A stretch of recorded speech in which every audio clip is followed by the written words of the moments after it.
10월 달에 새로운 메시지로 하나님의 은혜를 함께 나누기를 원합니다. 10월 달에 우리가 생각할 메시지의 큰 제목은 언약을 세우는 교회입니다. 그리고 오늘 우리가 생각할 메시지는 언약의 하나님이 되겠습니다. 오늘 우리가 읽은 이 성경 말씀은 그 배경이 위대한 신앙의 조상들의 시대가 끝나고 또 그 조상들의 가르침 속에서 번창했었던 후대의 모든 부흥이 끝나고 이제는 그 후손들에게 말할 수 없는 비참함, 학대, 고통과 괴로움이 찾아온 시대를 그 배경으로 하고 있습니다. 잘 나가던 이스라엘 백성들, 나날이 번창하고 누구도 부러워하며 그 어느 누구도 감히 어떻게 딴 생각을 하지 못했던 이 이스라엘 백성들에게도 쇠퇴하는 시기가 찾아왔다는 것입니다.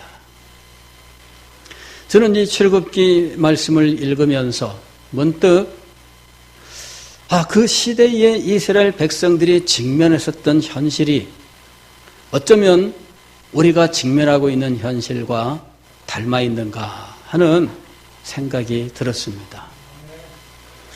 위대한 신앙의 조상들이 하나님과 교제하면서 신령한 은혜 가운데 자녀들을 양육하던 그 시대는 지나갔습니다.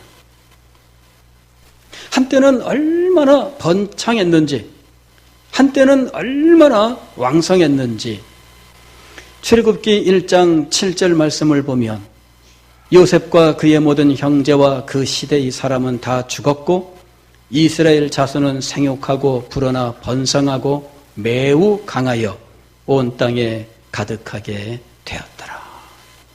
얼마나 강성했는지 애굽 왕 바로가 두려워했습니다. 요셉을 알지 못하는 새 왕이 일어나 애굽을 다스리더니 그가 그 백성에게 이르되 이 백성 이스라엘 자손이 우리보다 많고 강하도다. 과장법이죠.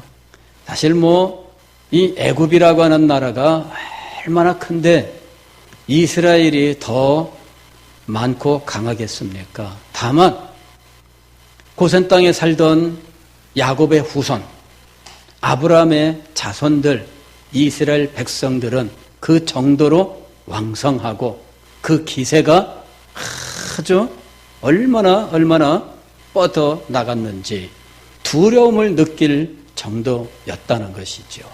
그러나 이제 시대는 바뀌었어요. 옛날에는 이스라엘 백성들이 부러움의 대상이었습니다. 야곱과 함께 그 모든 가족들이 애굽 땅에 왔을 때 애굽의 모든 백성들은 요셉의 아버지와 형제들이 왔다. 얼마나 환영하고 그들을 얼마나 부러워했는지 몰라요. 천하만국의 각 기근이 계속되는 순간에 야곱의 후손들은 애굽의 가장 비옥한 땅 고센 땅에 자리를 잡고 풍족하게 양식을 공급받으면서 편안하게 지냈던 거예요. 그곳에서 거주하는 동안 그들은 나날이 발전했고 나날이 왕성해졌습니다. 천하 모든 만민들이 이 이스라엘 백성들을 부러워했습니다. 그러나 시대가 바뀌었습니다. 이제는 이스라엘 백성들을 미워하고 이제는 이스라엘 백성들을 욕하고 이제는 이스라엘 백성들을 두려워하는 시대가 되었습니다. 그리고 그 두려움은 이스라엘 백성들을 향한 박해로 핍박으로 학대로 나타나게 되었습니다. 그리고 이 학대의 최절정은 이스라엘 백성들의 후대를 끊어놓겠다 하는 것이었습니다. 바로가 산파들에게 명령을 내려서 산모가 아이를 출산할 때 여자아이를 낳으면 가만 놔두고 남자아이를 낳으면 죽여라 그랬습니다. 얼마나 무서운 계획이 진행되었는지. 그런데 감사한 것은 산파들이 하나님을 두려워하여 이스라엘 아기들을 죽이지 않았던 거예요. 바로가 도대체 이게 무슨 일이냐 하고 따져 물으니까 산파들이 이스라엘 산모들은 너무 건강해서 우리가 말을 듣고 아기를 받으러 가는 사이에 벌써 다 나아가지고 다 자기들이 다 처리하고 있습니다. 손 쓸 틈이 없었습니다. 바로가 이번에 다시 명령을 내립니다. 지금까지는 살았으면 할 수 없고 였는데 지금부터는 살았어도 남자아이는 무조건 애굽 그 나일강에 던져라. 이런 거예요. 이 얼마나 무서운 명령입니까? 여러분, 그 백성을 저주하는 가장 강력한 정책은 후대를 끊어놓는 거예요. 후대를 끊으면 모든 게 끝나는 겁니다. 그렇게 하나님의 은혜를 받고 축복을 받고 번창하던 이스라엘 백성들에게 이제는 그 민족이 몰살당하는 엄청난 비극적 상황이 그 앞에 대두된 거예요. 오늘날 우리가 직면하고 있는 상황입니다. 우리는 과거 30년 동안 산하제한 정책에 의해서 수없이 많은 메시지를 듣고 지내왔습니다. 인구가 너무나 많고 밀도가 너무나 높아서 우리는 제대로 못 살 거다 이러면서 애들을 조금 낳아야 된다, 조금 낳아야 된다. 그러다가 어느 날 둘만 낳아 잘 키우자. 그러더니 어느 날 딸들 구별 말고 하나만 낳아서 잘 키우자. 딸 가진 사람은 비행기 타고 다니지만 아들 가진 사람은 아이고 불쌍해라 이래가지고 그냥 막 시대가 바뀌었어요. 외국의 선교사들이 우리나라 선교사를 보면서 궁금하게 여기는 것이 한 가지가 있었대요. 그거는 왜 한국 선교사들은 다 아이를 둘밖에 안 가지고 있냐. 왜 그럴까요? 세뇌당해서. 그때 그분들이 성장하던 시대에는 둘만 낳아 잘 키우자 시대였어요. 근데 그 후대 사람들은 하나만 낳아서 잘 키우자로 바뀌었어요. 그래서 그 후대 사람들은 다 하나만 낳았어요. 그 결과 앞으로 2년 후에는 대학 입학 정원에도 턱없이 미치지 못하는 한 40만 될까요? 안 된다 그러죠? 갑자기 뚝 떨어져요. 왜 갑자기 뚝 떨어질까요? 하나만 낳아 잘 키우자 그 세대가 지금 고등학교 다니고 있는 거예요. 집집마다 한 명만 낳았어요. 그런데 지금 와서는 이게 잘못됐다는 거죠. 지금은 뭐라고 얘기하냐면 인구는 많을수록 좋다. 이게 학설이 바뀌었어요. 옛날에는 인구가 많아서 이 지구는 만원이다. 이러면서 난리가 났거든요. 이래가지고 많아도 지구가 만원이고 빽빽하게 들어차서 못 살겠다. 비명 지르고 하는 그런 모습만 보여주고 그랬어요. 그런데 지금은 인구가 뒷받침돼 주지 않으면은 나라는 발전할 수 없다. 우리나라가 최소한 5천만 명은 넘어야 된다. 지금 그러고 있어요. 근데 5천만 넘었어요. 몇 년 전에. 근데 몇 년 후에는 떨어진답니다. 걱정이 많아요. 이래서 지금 지원책들 하고 난리 나고 있지만 안 하게 하는 건 쉬워요. 다시 하게 하는 건 어려워요. 세상 일이란 게 그래요. 교회 일도 주일 성수 안 해도 됩니다. 말은 쉬워요.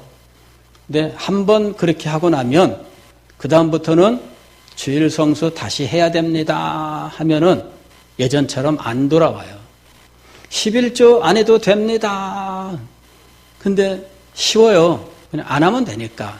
아주 간단하거든요. 근데 알고 보니까 다시 해야 되는 거래요. 그러면 안 해요. 이게 지금 얼마나 무서운 일인지, 교회에도 이 세상의 메시지가 그대로 들어와서 오늘날 우리 교회 안에도 우리 성도들이 아이를 많이 안 낳아요. 저도 3남매를 키우는데 애들 셋 데리고 이렇게 나가면 그 시대에 다들 한 번씩 더 보는 시대였어요. 왜? 하나밖에 안 낳는데 3명 낳거든요. 그러니까 다들 구경하는 거예요. 버스 타고 가는데 3명 다 데리고 올라타면은, 야, 참, 자리 양보 안 해줘요. 제가요, 애들 둘을 팔로 이렇게 안았는데도 자리 양보 안 하더라고. 예? 둘째, 셋째가 연년생이잖아요. 그래, 쌍둥이 같이 얘네들을 이렇게 안아도요, 자리 양보 안 합니다. 아, 무서워요. 그래서 제가 양보해달라는 그런 생각을 하면서 남을 욕하기 전에 내가 힘을 키우자. 팔굽혀펴기. 딱! 그 다음에 차가 가다가 멈추면은 휘청. 끄떡없이 버틸 수 있도록 하체 운동. 가지고서 딱! 그래서 차가 어떻게 움직여도 나는 버틴다, 막. 아, 오기. 그죠? 예.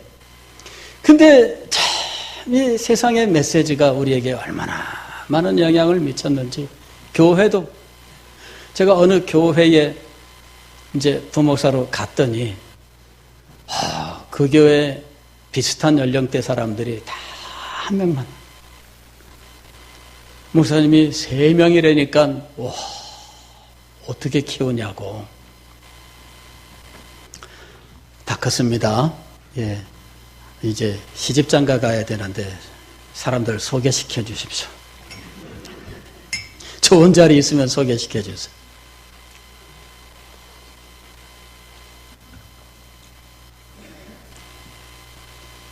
우리가 참 금년에 여러 가지 많이 공부했습니다.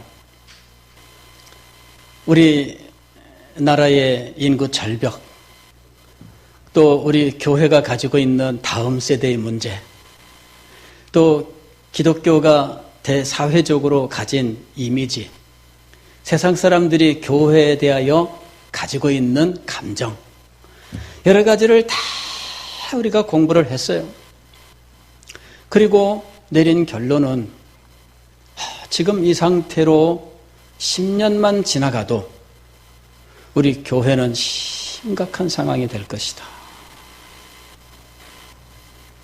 지금 우리가 정신을 차리고 지금 우리가 바로 하지 않으면 안 되겠다.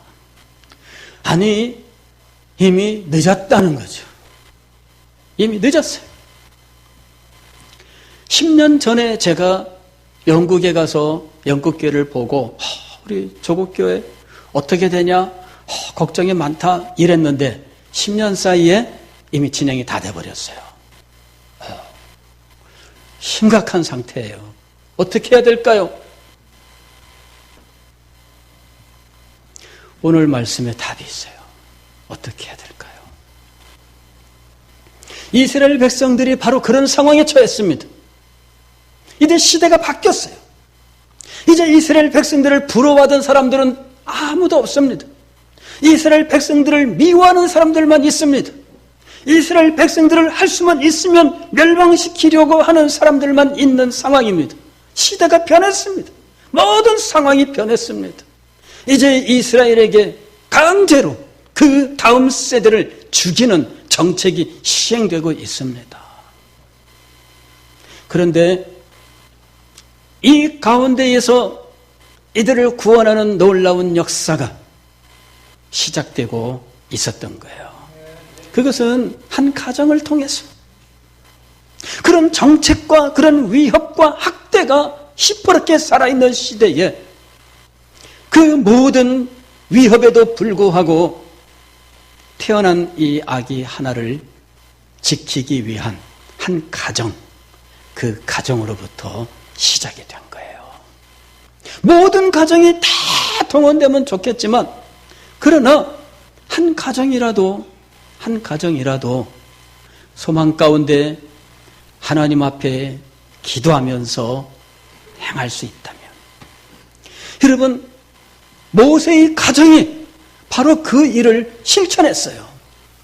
이 아기를 나일강에다가 던지기 전에 그들은 아이를 사랑하여 품에 안고 먹이고 이 아이를 붙들고 어떻게 해서든지 키우려고 노력을 한 거예요.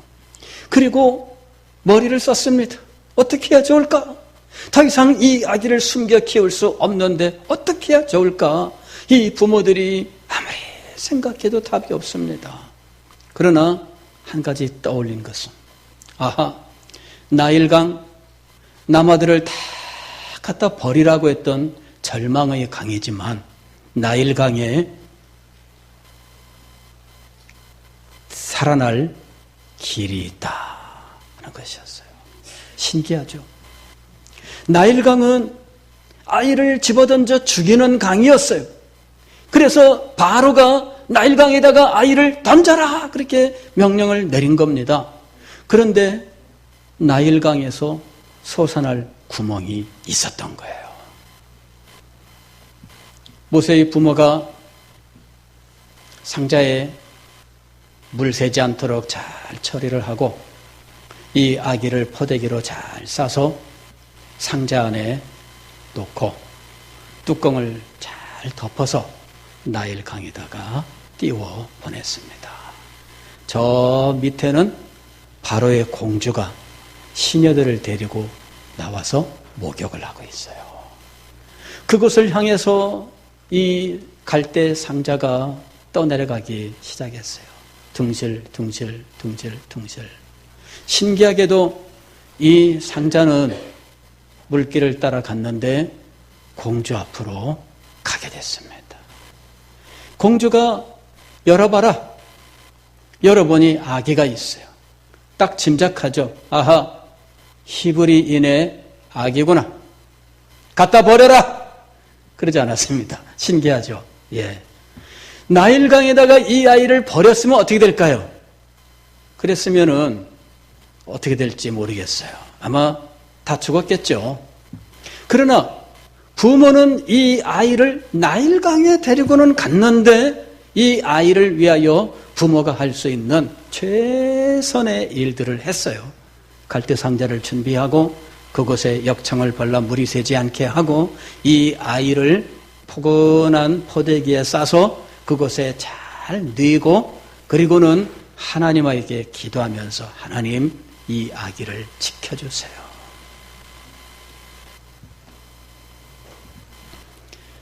죽음의 강 나일강이 구원의 강으로 변했습니다. 할렐루야. 예. 그래서 모세가 물에서 건짐을 받았다라는 의미를 가진 이 모세라는 이름을 갖고 이제 궁중에서 자라게 됐어요. 다양한 것은 이것을 가만히 지켜보고 있던 모세의 누이가 공주에게 달려가서 유모가 필요하십니까?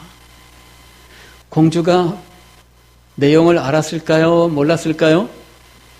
다 알았겠죠. 그러나 그래 네가 한번 소개해봐라. 그랬더니 누이가 자기 어머니를 데리고 갔어요. 모세의 엄마가 이 아기 젖될 때까지 모세를 키웠어요. 그리고 그때 모세의 엄마가 모세에게 히브리인으로서 그의 정체성, 그의 자각 이것을 가르쳤고 그에게 하나님께 대한 믿음을 가르쳤던 거예요. 그래서 궁중에서 40년을 성장했으나 그는 자신이 히브리인이라고 하는 사실과 그가 여호와 하나님을 섬기는 백성이라고 하는 분명한 의식을 가지고 자랄 수가 있었습니다.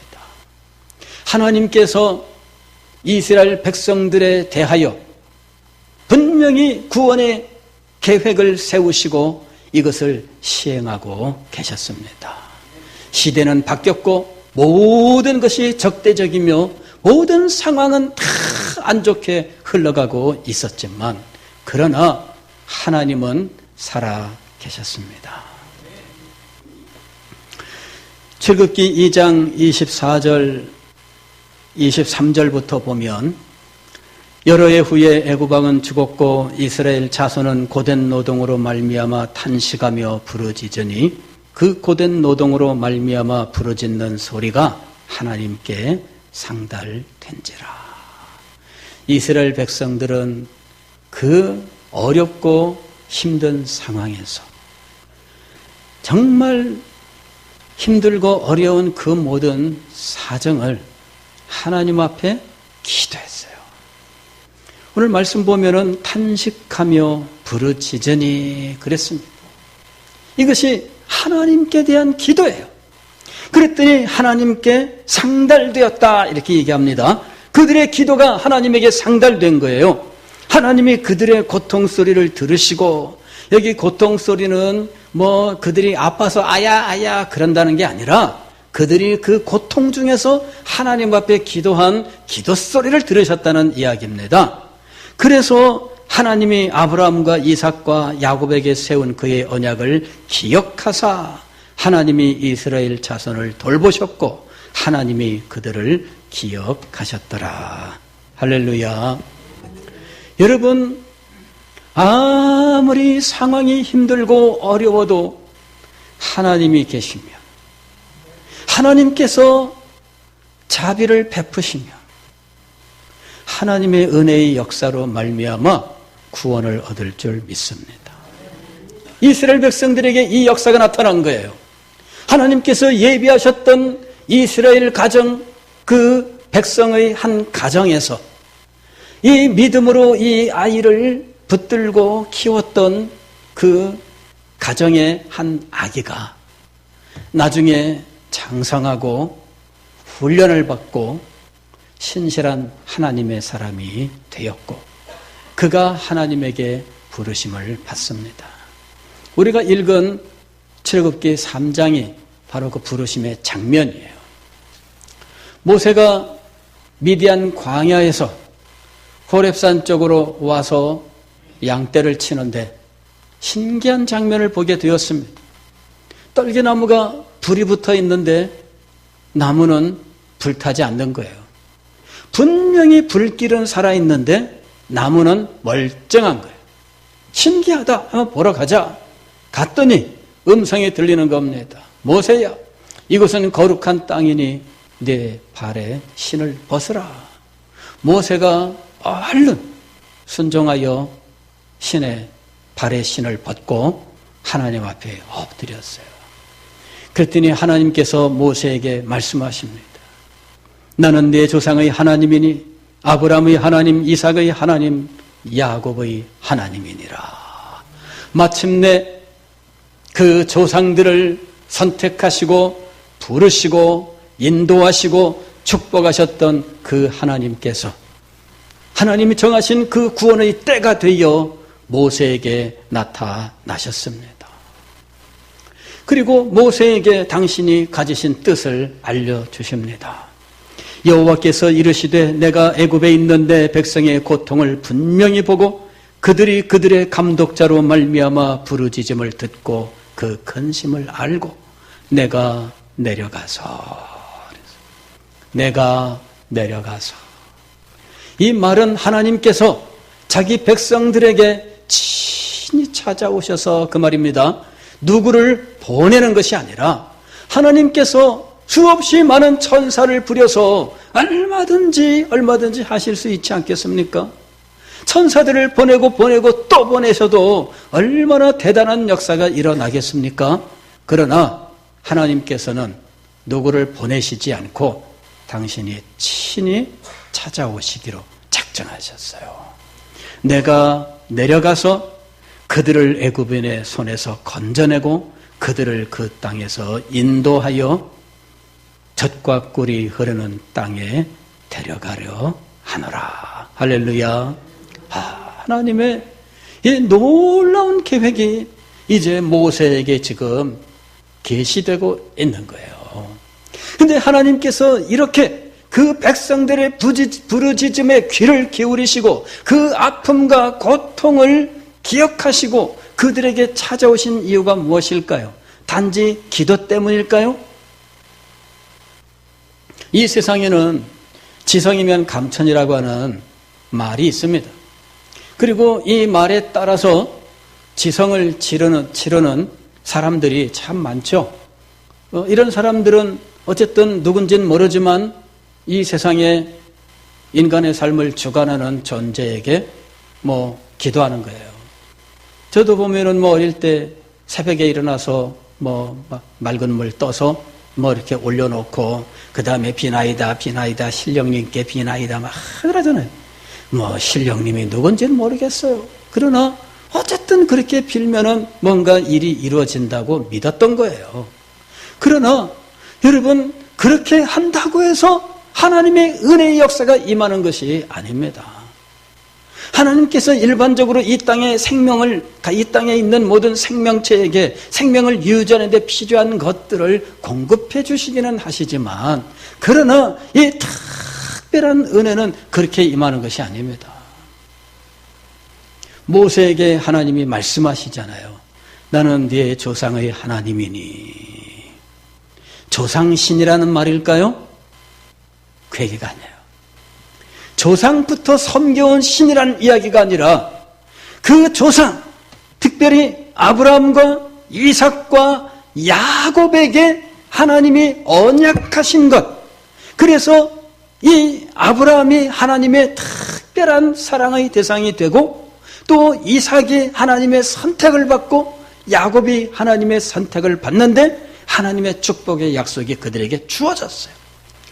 그리고 너와 내 자손에게라고 하는 이 자손의 약속이 이 세 사람에게 주어진 거예요. 그리고 하나님은 그 언약을 따라서 아브라함과 이삭과 야곱의 후손에게 나타나셔서 아브라함과 이삭과 야곱에게 하셨던 그 약속을 지금 성취하려고 하시는 거예요. 이스라엘 백성들의 이 비참한 상황, 이 힘들고 어려운 상황, 그 후대가 끊어지는 이런 절대절명의 위기의 상황, 그리고 후대를 없이 하려는 시도는 끊임없이 있어서 남자들, 여자들 다 노동에 다 끌고 나가서 힘들게 하여 밤에는 집에 들어가면은 잠만 잤더라. 그렇게 만드는 거죠. 아기를 못 갖게 하는 거예요.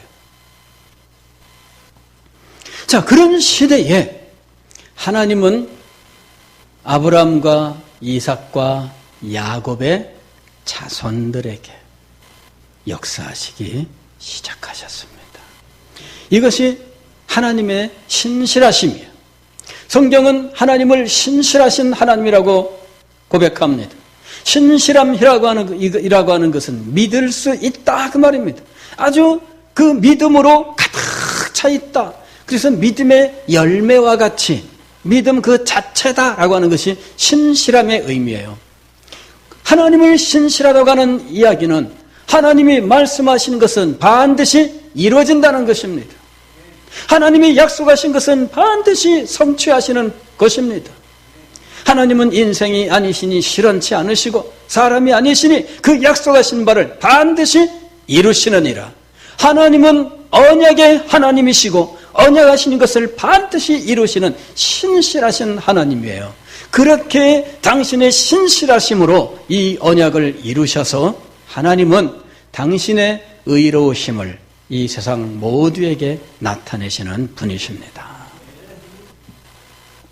그래서 하나님은 모세에게 당신을 나타내셨고 이제 가라. 이스라엘 백성에게 내가 기도를 들었고 이제 너희를 구원한다. 가서 이야기해라. 그리고 바로에게는 하나님을 섬기기 위하여 광야로 가야 되겠다고 말을 하라. 모세는 하나님의 이 말씀을 들었을 때 너무 놀라운 말씀이지만 걱정이 생겼어요. 자기가 너무나 보잘것없다는 거예요. 한때는 왕궁에서 자랐고 왕자의 교육을 받아 세계에서 최고 능력 있는 사람이었지만, 그러나 지금은 광야에서 40년을 지내면서 목동의 삶을 살아 이제는 그런 큰 일을 감당할 수 있는 능력이 안 됩니다. 하나님, 내가 누구이기에? 오늘 여기 11절 말씀을 보면 이렇게 되어 있어요. 모세가 하나님께 아뢰되 내가 누구에게이기에 바로에게 가며 이스라엘 자손을 애굽에서 인도하여 내리까? 내가 누구이기에? 이 말은 자기는 그만한 인물이 아닙니다, 그 말이에요. 나는 그만한 인물이 아닙니다. 분명히 그 앞에 놓여있는 이 하나님의 구원, 애굽 땅에서 그 백성들의 기도를 들으시고 인도하신다, 약속하신 그 약속의 땅으로, 젖과 꿀이 흐르는 땅으로 인도하겠다라는 말씀은 너무나 놀랍고 영광스러운 말씀이지만, 내가 누구이기에? 너무나 자기가 보잘것없어요. 저도 금년에 여러분과 함께 세대통합 목회 여러 가지 사실들을 연구하고 어떻게 해야 좋을까, 이렇게 할까, 저렇게 할까 많은 것들을 생각했는데, 결론적으로는 이것을 해도 돈, 저것을 해도 돈, 이게 얼마만 있으면 되겠는데, 이게 딱 걸리는 거예요.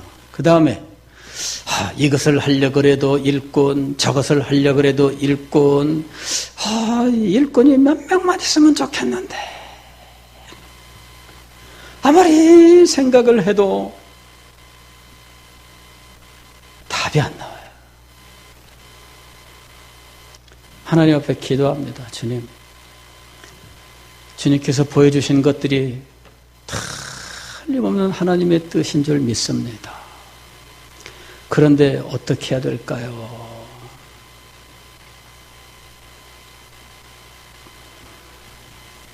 좋다는, 이렇게 하면 정말 좋아, 그러는 것이 딱 보여요. 정말 맞아요.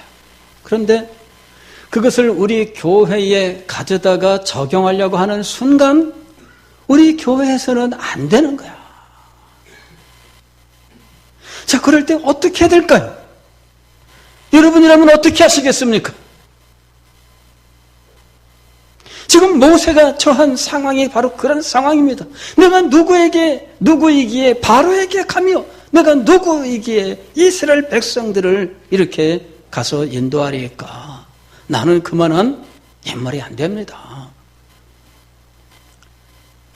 모세가 자기 자신에 대하여 정직하게 판단을 했습니다.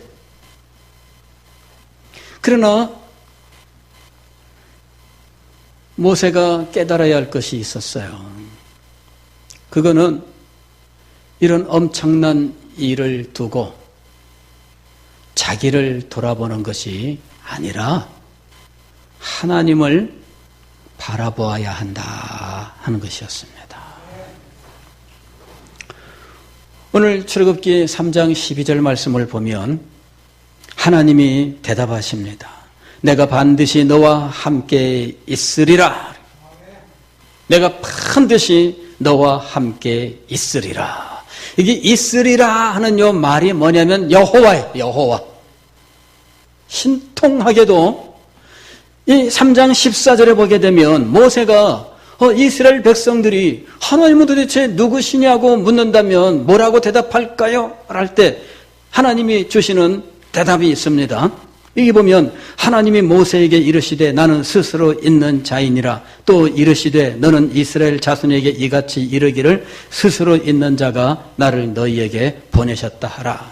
여기 보게 되면은 여기 출애굽기 3장 12절에 내가 너와 함께 있으리라 했을 때요 있으리라 요 말이 3장 14절에 3번 등장해요. 어떻게 3번 등장하냐면은 여기 나는 너희의 조상의 하나님이 여기 14절에 나는 스스로 있는 자인이라 여기 2번 나와요. 나는 스스로 있는 자이니라 여기에 두 번 나옵니다. 즉 나는 인이라 또 나는 그 스스로 있는 자 이것이 이 똑같은 말이에요. 그 다음에 뒤에 보면은 이스라엘 자손에게 이같이 이르기를 스스로 있는 자가 나를 너에게 보내셨다라 할 때 스스로 있는 자 이 말이 있느니라 하는 이 말과 똑같아요. 히브리어로는 에흐예라는 말이에요. 에흐예. 에흐예. 모세가 내가 누구이기에 나는 능력이 없습니다. 나는 힘이 없습니다. 나는 돈도 없고요. 나는 재능도 없고요. 나에게는 사람도 없어요. 그냥 홀을 단신입니다. 난 지금 객지 생활하고 있고요. 처가에 지금 몸을 의탁하면서 그냥 처가살이하고 있는 입장이고요. 나는 아무것도 아닙니다. 모세의 그 판단이 맞아요. 모세가 자기에 대해서 보고 있는 그 모든 것들이 다 맞아요. 그러나 하나님께서 모세에게 말씀하십니다. 내가 너와 함께 있으리라. 이럴 때 있으리라 하는 이 말씀이 여호와라는 말이에요. 여호와. 이것이 동사로 쓰인 겁니다. 여호와. 답은 무엇입니까? 하나님이시죠. 하나님. 우리는 내가 답이 되기를 생각하는 그런 경향들이 많아요. 내가 답이어야 될 거다 이런 생각을 해요. 그러나 내가 답이 아닙니다. 답은 누구예요? 하나님이십니다. 오직 하나님이 우리의 답입니다. 하나님이 이 모든 일의 답입니다. 하나님이 바로 이 모든 상황에서 우리를 구원하는 답입니다. 내 능력이나 내 무슨 재능 혹은 내가 가지고 있는 어떤 것이 답이 아니라 오직 하나님만이 우리의 답입니다.